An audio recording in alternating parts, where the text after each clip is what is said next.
Hey guys, welcome to Telangana ఇంటి రుచులు. ఈరోజు ఈ వీడియోలో ఒక మంచి రుచికరమైన కొబ్బరి పచ్చడి రెసిపీ చూపిస్తాను.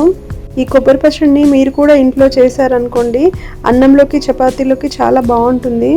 మామూలుగా మనం దోశలోకి పల్లీలు వేసి కొబ్బరి వేసి చేస్తాము, బట్ అది ఎక్కువ నిల్వ ఉండదు కదా. ఇప్పుడు నేను చూపించినట్టు కొబ్బరి చట్నీ చేశారనుకోండి, పిల్లలు ఒక్క మెతుకు కూడా లేకుండా ప్లేట్ ఖాళీ చేస్తారు. అంత టేస్టీగా ఉంటుంది కొబ్బరి చట్నీ. నాకైతే తెలియదు ఇలా కొబ్బరి చట్నీ చేస్తారని చెప్పేసి. పెళ్ళయ్యాక మా అత్తమ్మ నేర్పించింది. చాలా బాగా చేస్తుంది మా అత్తమ్మ కూడా. వేడి వేడి అన్నంలోకి కొంచెం నెయ్యి వేసుకొని తింటే చాలా టేస్టీగా ఉంటుంది. ఇక లేట్ చేయకుండా ప్రాసెస్ లోకి వెళ్ళిపోదాము. నేనైతే 2 కొబ్బరి తీసుకున్నానండి. అవి మొత్తం పగలగొట్టేసుకొని ఇలా చిన్న చిన్న పీసెస్ గా కట్ చేసుకొని పెట్టుకున్నాను. నాకు ఇంట్లో చాలా కొబ్బరిలు ఉన్నాయి, అందుకే ఎక్కువగా తీసుకున్నాను. మీరు ఒక కొబ్బరితో అయినా కానీ చేసుకోవచ్చు. ఫస్ట్ అయితే మనం ఒక ప్యాన్ పెట్టేసుకొని దాంట్లో కొంచెం ఆయిల్ వేసుకొని ఒక 10 to 12 పచ్చిమిర్చి వేసుకోవాలి. నేను క్వాంటిటీ ఎక్కువ తీసుకుంటున్నాను కాబట్టి ఎక్కువ వేసాను. ఇంకా దాంట్లోనే కొన్ని ధనియాలు, కొంచెం జీలకర్ర, కొంచెం మినపప్పు వేసాను. అవన్నీ కొంచెం బ్రౌన్ కలర్ వచ్చే వరకు బాగా వేగనిచ్చుకోవాలి. ఇంకా దాంట్లోనే పొట్టు తీసిన వెల్లుల్లి రెబ్బలు కూడా యాడ్ చేసుకున్నాను. అవి కూడా కొంచెం వేగనిచ్చుకోవాలి. ఇంకా కొంచెం పుదీనా తీసుకొని అది కూడా వేసుకొని ఫ్రై చేసుకోవాలి. ఇక స్టవ్ ఆఫ్ చేసేసుకొని పక్కన పెట్టేసుకుంటే ఇంకా కాసేపు అయితే చల్లారిపోతుంది కదా.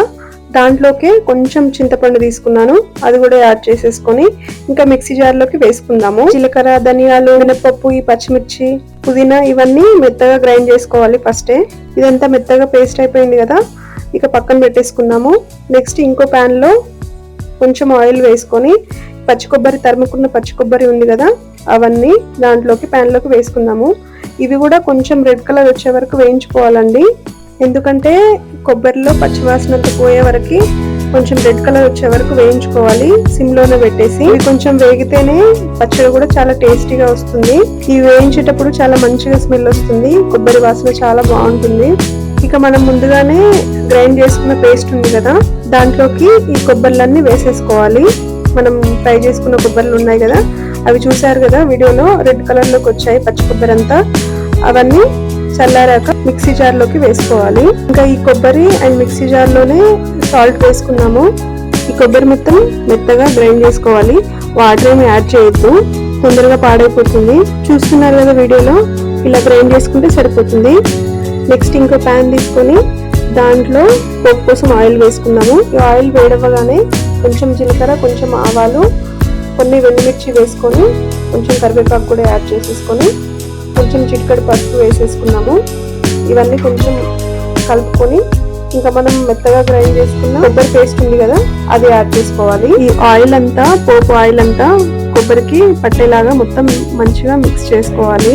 ఇంకా కొబ్బరిలు అవన్నీ మనం ఆల్రెడీ ముందుగానే ఫ్రై చేసుకున్నాం కాబట్టి ఎక్కువసేపు ఏమీ ఆయిల్లో ఉంచాల్సిన అవసరం లేదు. ఒక 1 minute అలా ఉంచేసి స్టవ్ ఆఫ్ చేసేసుకొని దించేసుకోవడమే. ఎంతో టేస్టీగా ఉండే కొబ్బరి చట్నీ రెడీ అయిపోయింది. ఈ కొబ్బరి చట్నీ రైస్లోకి కానీ చపాతీలోకి కానీ చాలా బాగుంటుంది.